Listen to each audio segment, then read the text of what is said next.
Extrasensory perception.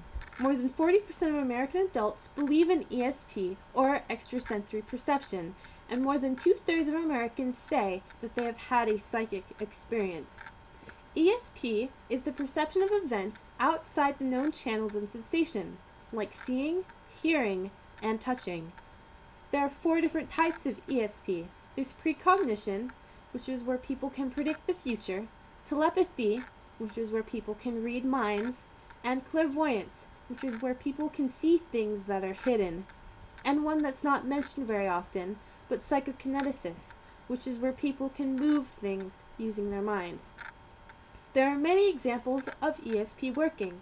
There's the Gasfield study, the Darrell Ben and Charles Horton study, the Julie Milton and Richard Wiseman study, and the Samuel Milton and Stephen Colosson study. There are also examples of ESP not working. Scientists have tried to replicate each example of ESP working and have found that most of the time they didn't work. In conclusion, we still believe in ESP because we're more likely to conclude things to be a coincidence than something that was bound to happen regardless.